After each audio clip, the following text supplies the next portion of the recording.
Guys, so we're going to be talking about Louise Gluck's The Wild Iris as a collection, and we're going to be starting with the first poem, The Wild Iris. So it's the main poem of the whole collection. It's the first one, and we need to make sure that we know, the context behind Louise Gluck and why she's writing this as well. So we know that she has just spent 2 years with absolutely no writing at all. So she's just been in her garden with only her gardening manual to read. So that's literally it. And she hasn't read anything, she hasn't written anything, and she comes out of this 2-year depression, if you like.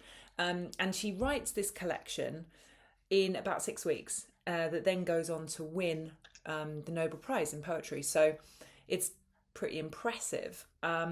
So let's talk about the name, the wild iris. Now, it doesn't say what colour the wild iris is. However, at the very last stanza of the poem, it does imply that the iris is of a blue colour.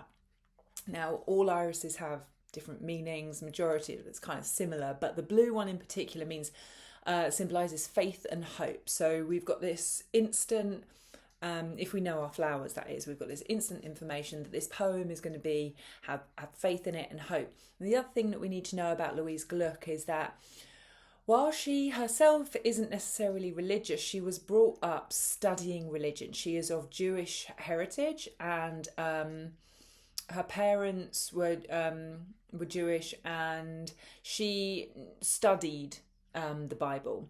In particular, the Old Testament, which is what the Jews believe fundamentally in. So we have to bear that in mind, okay? So we've got faith and hope.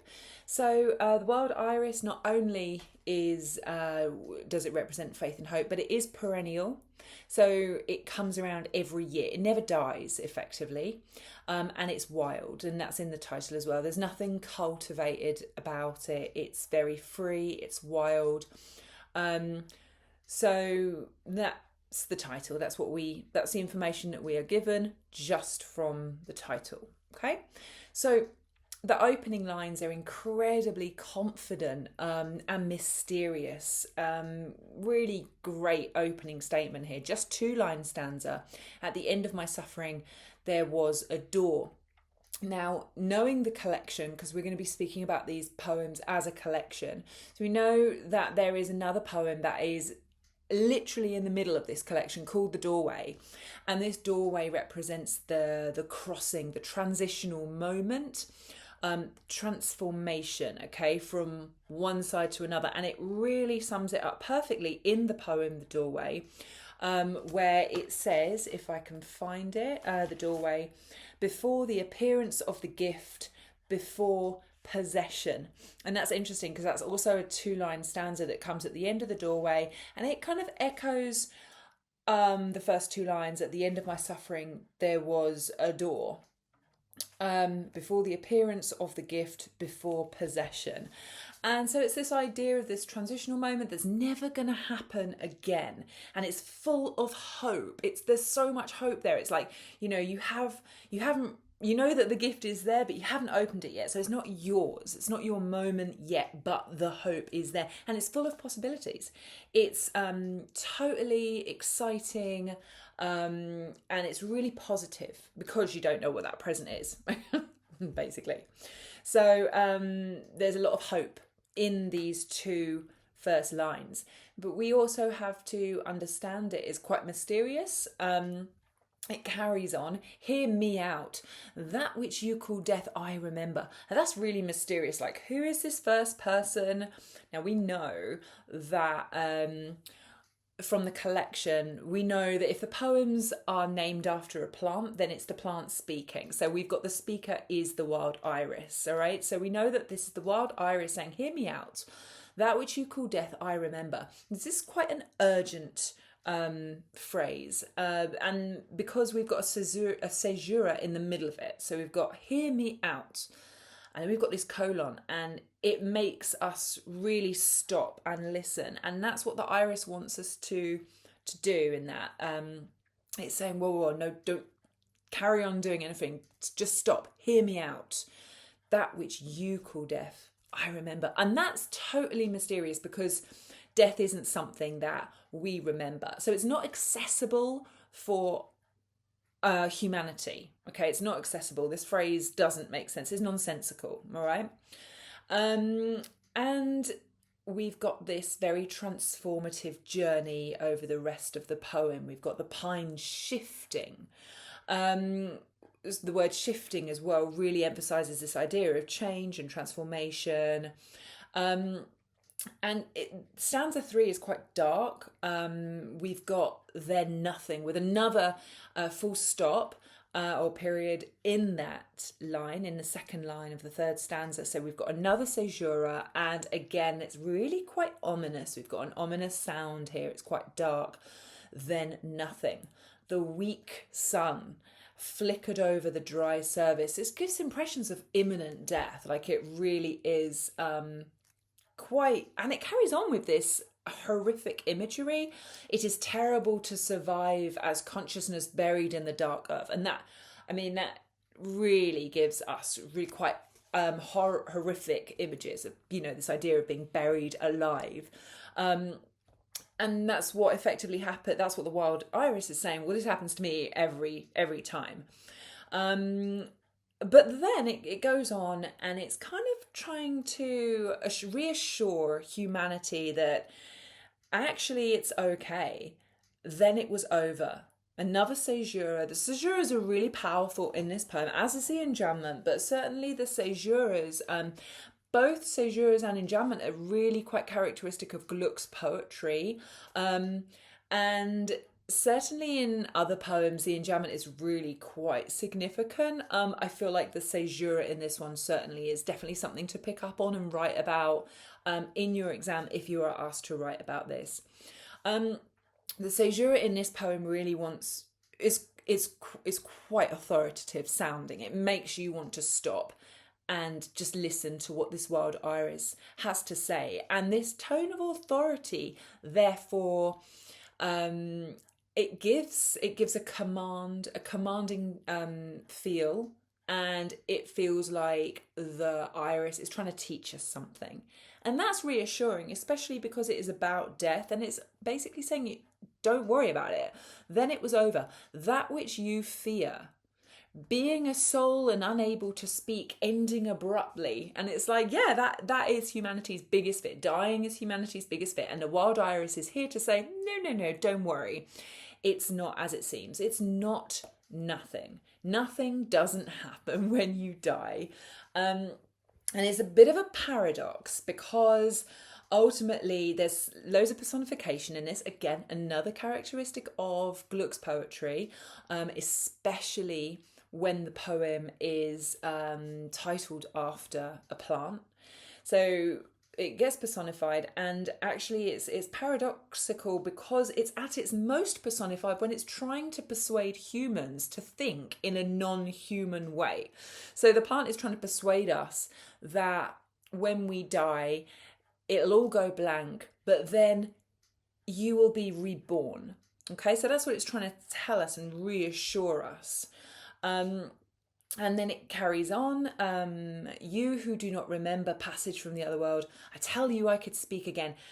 Again, it's reassuring, and it's trying to persuade us, like, I told you, I tell you I can speak again. Another caesura, whatever returns from oblivion returns to find a voice. Now, this is really key because we can actually link this to the second to last poem in the whole collection. The third to last poem, September Twilight. And if we can remember September Twilight, which a lot of us interpreted as actually Louise Gluck herself, and this collection of poetry, it's all about bringing these words to life, giving them a life, and building them up and watching them grow as if they were her children, these poems, these words, okay? And so in it says in September Twilight, I gathered you together, I can erase you as though you were a draft to be thrown away, an exercise. And that has definite echoes of this first poem again. Whatever returns from oblivion returns to find voice. And I feel like what she is saying is ultimately, in order to live, you need to die. Now, I'm not talking about actually dying. I'm talking about metaphorically dying. Gluck has died when she had this like 2-year period of mourning, and now she has been reborn to create this like incredible collection of poetry. But in order to do that, she had to die first. And it's a well-known thing with artists, with creative like people, that you have to suffer some sort of trauma in order to create something that is magnificent.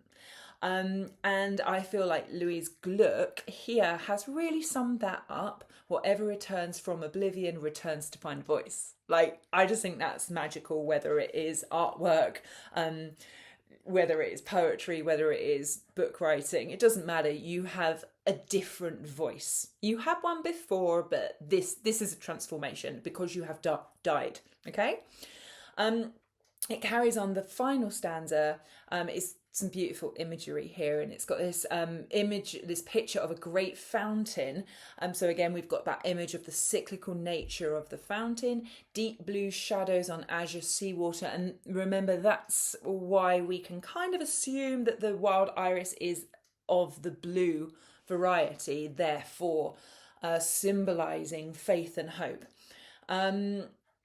And it's very magical, it's very cathartic. We've got quite a lot of cathartic symbolism here, this idea of a great fountain. The centre of my life came a great fountain. We've got images of tears, we've obviously got the fountain, we've got the seawater, it's cathartic, it's washing away. We've got streams, we've got exotic colours, azure seawater. That's just not like a grey blue English Channel type job. We've got like beautiful tropical exotic water going on. Magical, okay? And in turn, you can link that with the colour of the wild iris as well. It's giving us hope. It's magical. It's transformation, and it's transitional. Okay, so and again, we can link that with dying if we interpret it as more literally speaking. Dying is what allows the iris to bloom again. Likewise, mourning is what or grieving. Is what allowed Gluck to write again. Okay, so we've got the two different interpretations there as well. So let's talk about the sounds that we can hear, because obviously when you are writing about this, you can say all of those things, but we need to then back up our points with evidence from the actual words as well. So let's talk about the sounds that we can hear in this. Now, we've got a lot of R sounds.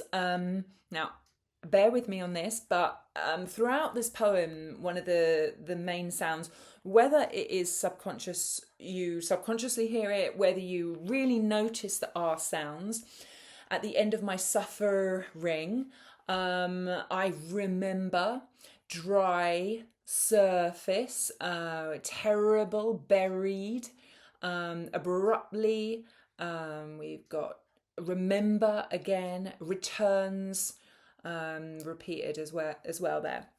Now, this R sound really echoes the idea of rebirth and return. Okay, so that's just another little kind of drop in there.